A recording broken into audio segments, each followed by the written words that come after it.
Yes, students, as you know, ethnobotany is the relationship between plant and people, and it undertakes research in many areas like language, education, healing, medicine, drugs, resource use and their utilization. And all these act as a gateway for many disciplines of the ethnobotany, which I am going to elaborate to you in this video.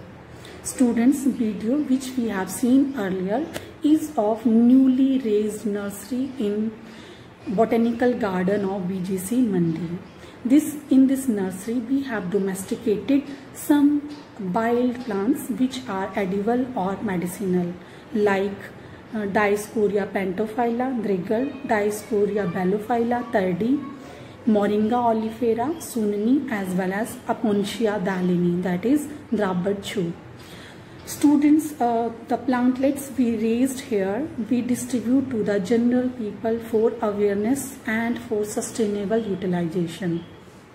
But students, you can raise your own nursery for commercial use and then can sell these plants to the people and develop entrepreneurship. Here we develop this nursery with the aim to give first-hand experience to the students of skill enhancement, that is nursery and gardening, as well as to you ethnobotany, because when we cultivate plant here, it will form sub-discipline of ethnobotany, that is ethno-horticulture. And when we distribute these plants to the people for edible use, then it will form sub-branch ethno-dietetics. And when we give these plants for medicinal use, it will form sub-discipline ethno-medicine.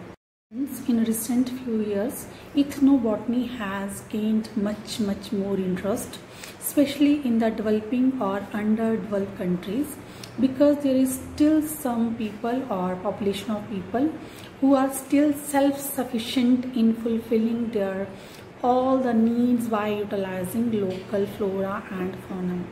And best example of this is the Malana village of district Kullu of Himachal Pradesh. Students, it is famous worldwide for its own democracy, its own culture, its own language, as well as way of utilizing plants and maintaining their law and order.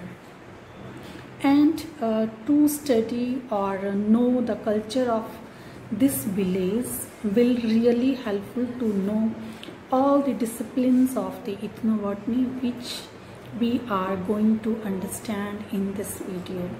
So let's know what are the other disciplines of the ethnobotany. So students, ethnobotany is a multidisciplinary science which undertakes a research on relationship between plant and people in the area of linguistic, education, health, healing, nutrition, anthropology, sociology, medicine, resource utilization and management. And this relationship may be useful for both man and plant. For example, domestication of wild plants. It may be useful to man and harmful to plants. For example, harvesting root, tuber and reproductive plant parts. Relationship may be useful for plants and harmful to man. For example, dispersal of seeds and spores of unwanted plants or weeds through man. Or this relationship is harmful for both man and plants. For example, clearing of forest for urbanization.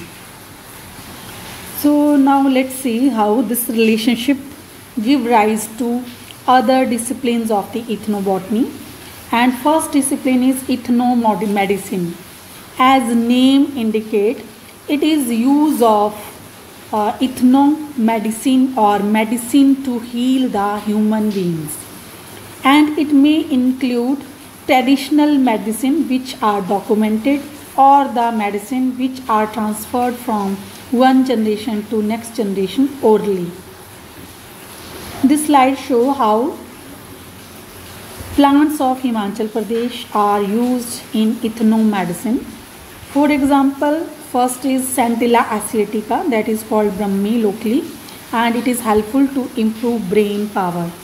Second is rhododendron, and it is also sold in the market for medicinal purposes. It is helpful to cure nose bleeding. And next is Murraya cognai, that is Kadi Patta or Gandelu. It is also helpful to cure or treat diabetes, blood pressure, and also sold in the market.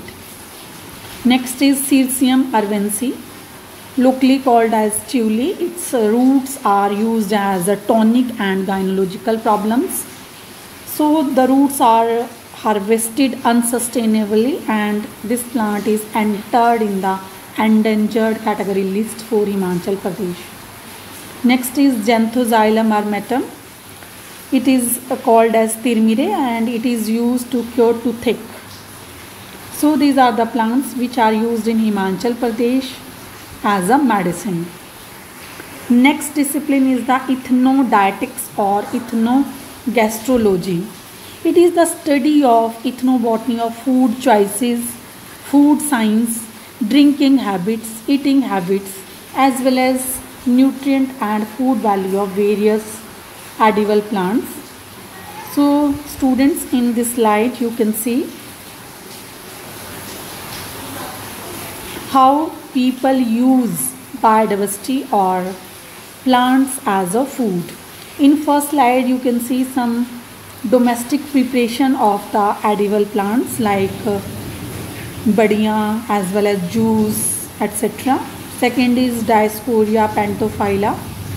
Third is Rubus ellipticus, locally called akhe. These are very delicious foods which are fondly eaten by all.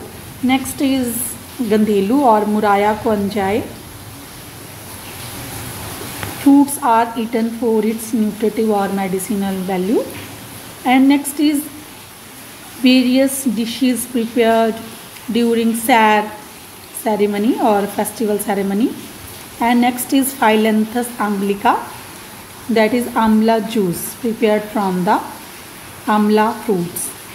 Next discipline is the ethno-horticulture, that is study of ethnobotany to grow fruits, vegetables for the betterment of human being or to fulfill nutrient requirements of the human being.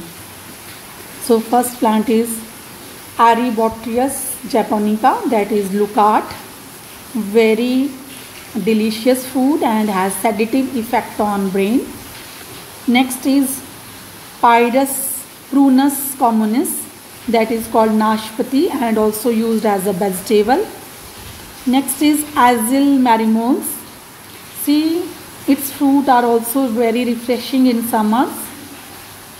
And next one is Phonix sylvestris, called as khajre, and its fruits are again nutritious and healthy. So this is the ethno-horticulture. Next discipline is the ethnobryology, that is study of relationship between people and bryophytes. For example, sphagnum, that is used as a peat moss as well as material for packing material for the crafts or glass, etc. Next discipline is ethno-narcotics. It is study of plants used by locals or tribes of an area as a source of narcotic drugs. So you can see here these two plants are commonly known as source of drug or narcotics in Himachal Pradesh. Cannabis sativus and Paviper species. Next is archaeoethnobotany. Students, this is a very important discipline of ethnobotany which deals with identification of the plant material from archaeological sites for studies on migration of human culture, origin, dispersal and domestication of crops, etc. It is closely linked to ethnobotany as it is difficult to understand the ecology of modern environments without considering the environmental history that often involve prehistorical human intervention. There are a large number of examples from archaeological remains. Among them, few are mentioned here. First one is Kalpa Briksha, It is stone sculpture denotes Adansonia digitaria, basically a semi-arid zone species where there is a scanty vegetation. It is a good source of food, fodder, medicine and material, and plant is used as a vegetable as well as also fetch external income to villagers due to its fruits whose water is tonic and nutritive. Stem fiber is used as a cordage. Branches and leaves are considered as a cattle feed and flower are used as a medicine. One more plant that is very common to you, maize. Its domestication occurred near about 9,000 years ago. So it also shows that which varieties of maize may be valuable to till date and used by our prehistorical ancestors. So next branch is ethnoecology. You know very well ecology is the interrelationship between biotic and abiotic factor, and biotic factor here is man and abiotic are environment around the man, or biotic is also plants here. To understand ecosystem around them, ethnoecology is very important, and environment in which we live and our relationship with environment. It seek valid, reliable understanding of how we as a human have interacted with the environment and how these intricate relationships have been sustained over time. So for sustainable development, this term is very useful. And the ethno in ethnobotany indicates a localized study of people, and in conjunction with ecology signifies people's understanding and existence of ecology around them. A few definitions of ethnoecology are here.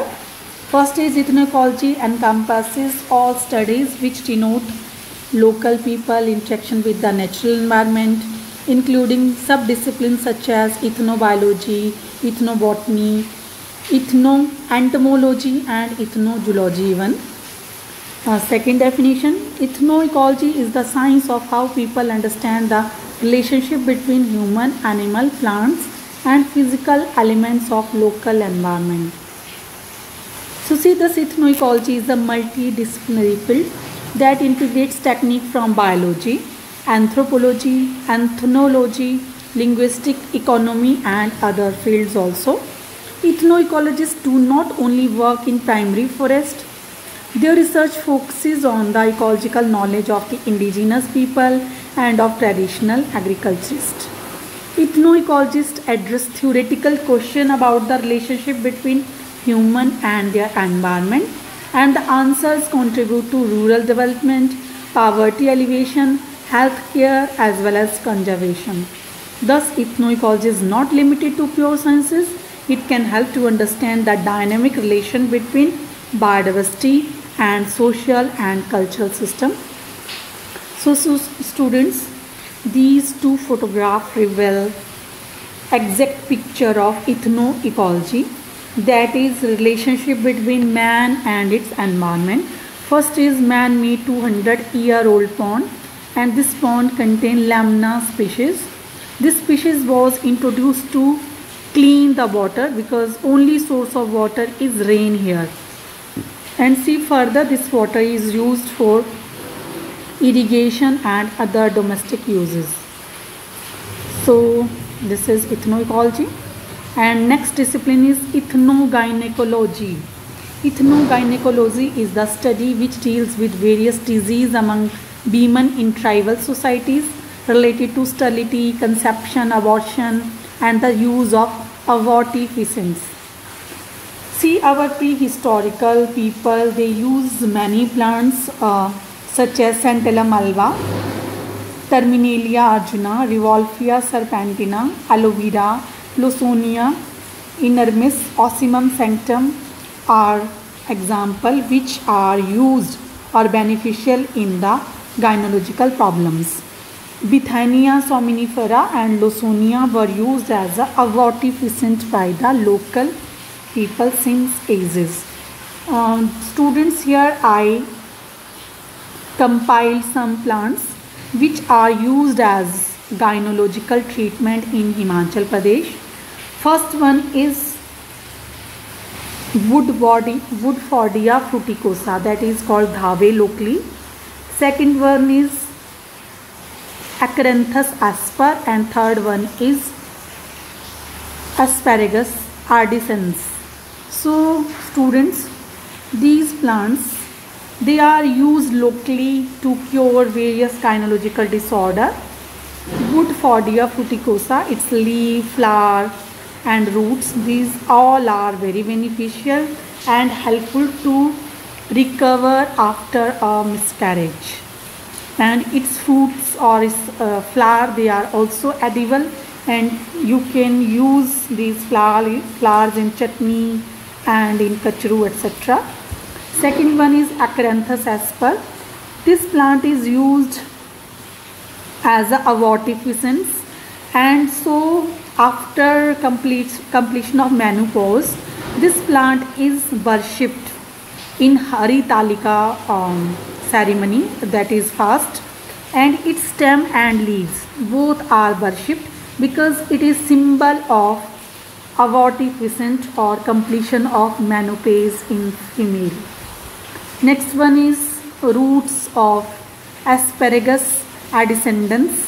It is called Sansarpali or Satabari in Hindi, and name Satabari also denotes its power of increasing fertility, because Satabari name is given to the female who has 100 husbands.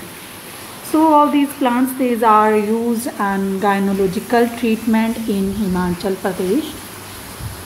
And our next discipline is ethnomycology. You know very well, mycology is the study of fungi. When we study human relationship with the microbes or fungi, then we call that ethnomycology. Here I listed some mushrooms which are utilized by human being as a food. Except this micro fungi, yeast is also utilized very frequently in Indian or kitchen in Himachal Pradesh. Some fungi, no doubt they are harmful for us, like Amanthia species, while some fungi like your Benchuria inoculus, Albugo candida and Phytophthora, they cause serious disease to the crops which human beings cultivate. So this is the discipline which explain the relationship between human and fungi. Here these are the some mushrooms which are used as a food in Himachal Pradesh. First is Volvorilla volvocaria, second is Morsella esculenta, and third is Ganoderma species. It is used for its medicinal uses. And see, Morsella esculenta, it is also a good source of earning for local people because it is sold at the rate of 15,000 per kg dried in local market. Students, if you see here in all these slides, I have pasted my own photographs or the photographs of the people you have seen in botany department. See, this will give that impression that your work is original and you didn't cut and copy paste material from internet. So you should follow this strategy when you have to do some ethnological field work. Our next discipline is ethnonarcotics. This is the study of narcotic hallucinations in primitive human beings. I think I already explained this to you. Next is ethnopharmacology. Ethnopharmacology is the scientific study deals with people physical habits and methodology in creating and using medicines. Means in ethnomedicine we study direct use of plant as a medicine, while in this field we will study that how some plants will lead to discovery of new medicines, or how the knowledge of indigenous people helpful in the collection, extraction, preparation of new drugs. See, here are some plants which can be used to discovery of new medicines. First is Kalanchoe pinnata, that is called Patthar Chatta locally, or it is used to cure kidney stone. Then Ocimum sanctum, Tulsi, boost your immune system, so it can be used in some immune booster medicines. Mentha arvensis, Pudina, it is again have uses in many medicines. Terminalia ballerica, that is Bheda, locally called Bheda, and Terminella chabula, that is called Herde. So all these are the local plants which are used in modern medicines. Next discipline is ethnotaxonomy. The term ethnotaxonomy studies the taxonomic system defined and used by individual ethnic groups for using plants. As we know, local names, they vary from place to place, but all the tribes or ethnic people, they have their own language or own name to describe the plants. So we need to understand the ethnotaxonomy of that particular area for our further investigations. Next is ethnotoxicology.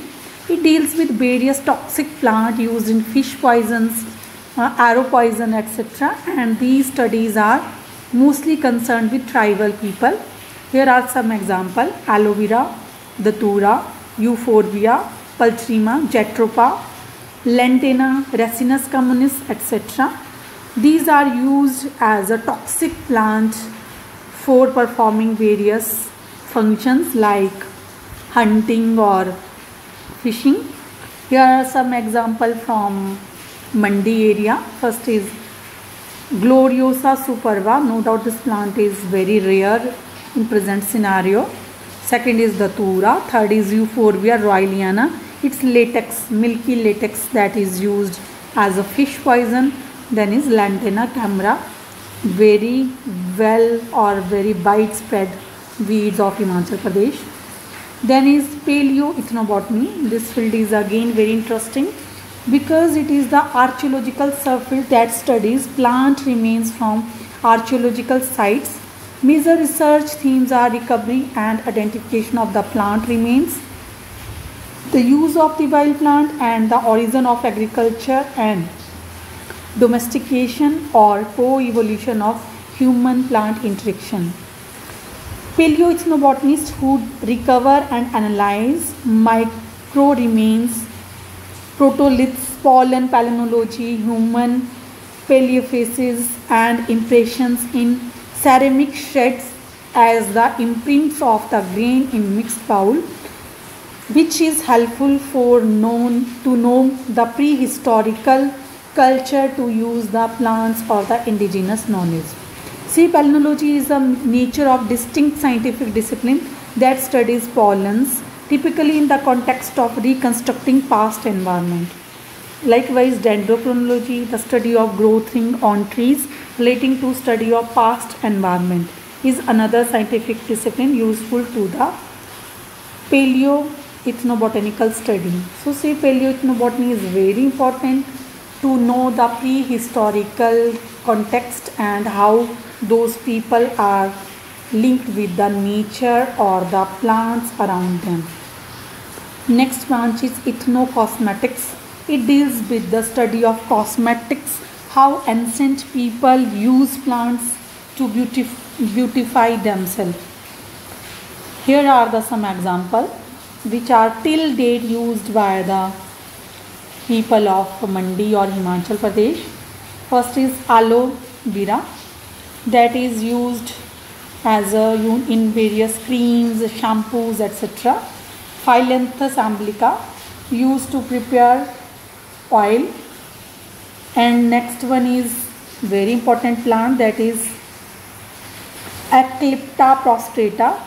See, these are the seeds of Eclipta prostrata. This is the plant which usually grow near to water or aquatic habitat.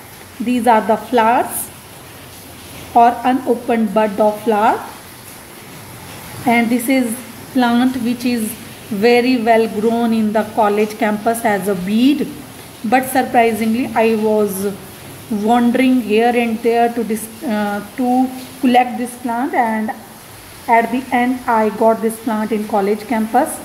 And as we clear all the weeds at this time for beautification, so I ensured its cultivation or sustainable use by planting it in nursery. This plant is very useful as a cosmetic, and it is used in the preparation of oil that is called Bhringraj oil. It is also used in dyes because this plant yields a dye which is black in color and used in graying of the hairs. See, it also has very medicinal uses. Along with Centella asiatica, its dried leaf powder will help to boost immunity. You can also use it as a spinach. Next is Rosa macrophylla. That is a very unique rose you have seen, I think, because it has only 5 petals in it. And this plant is very common in the hills of Himachal Pradesh, above 2000 meter altitudinal range. So friends, these are the plants which we can use as a cosmetic. Next discipline is ethno-orthopedics.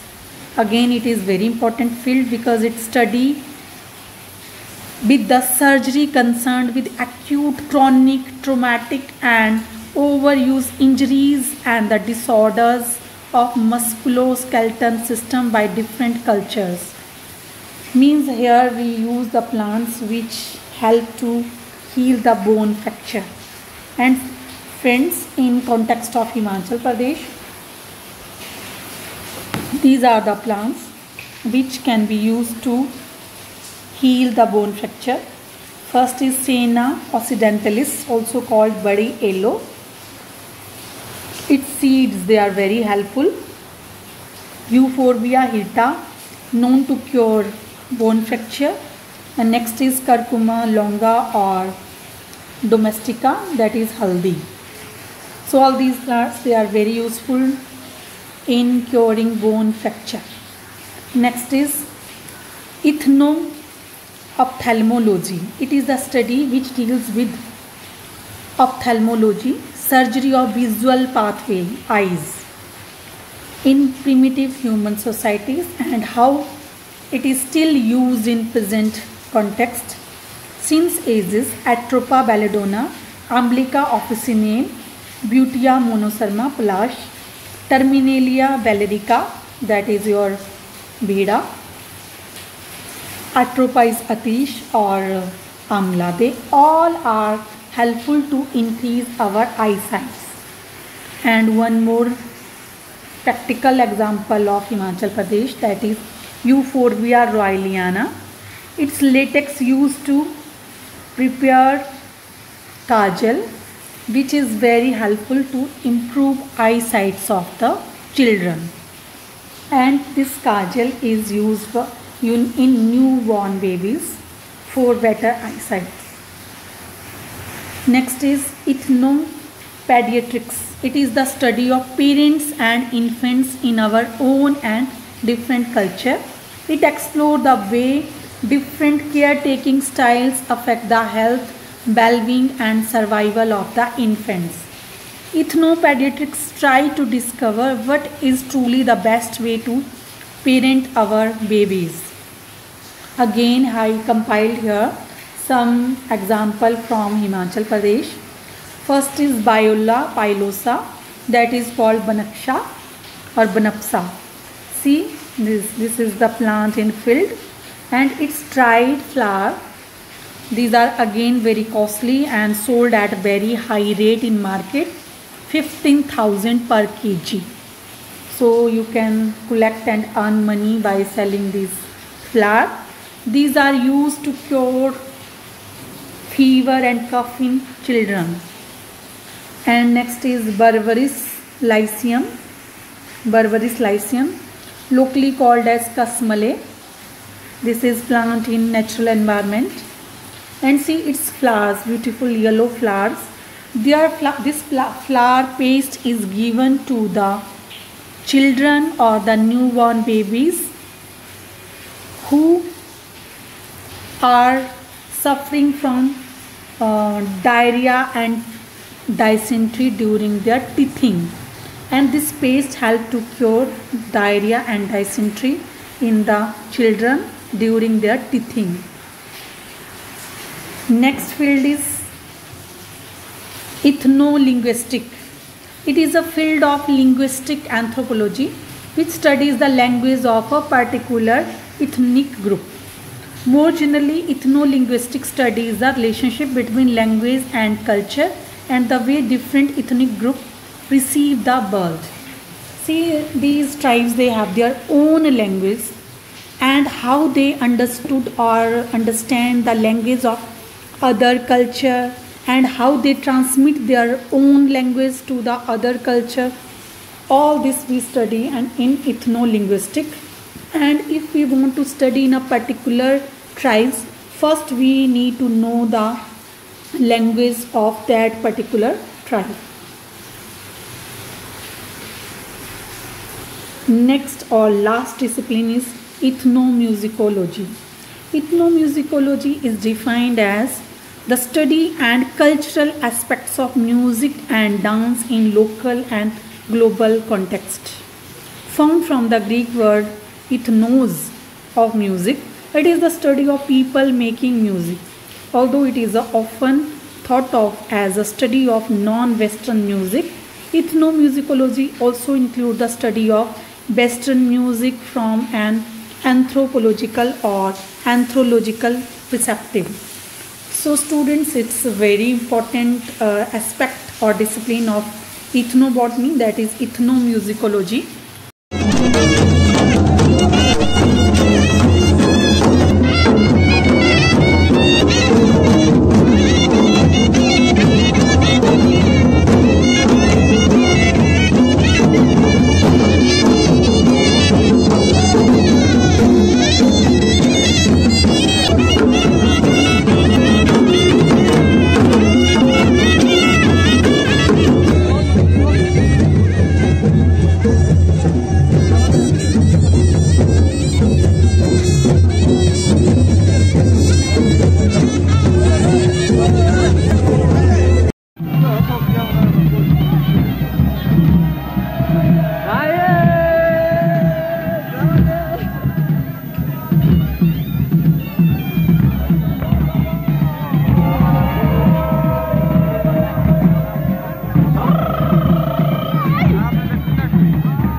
Definitely enjoyed this real picture of ethnobotany or multidisciplinary approach of ethnobotany in Himachal Pradesh.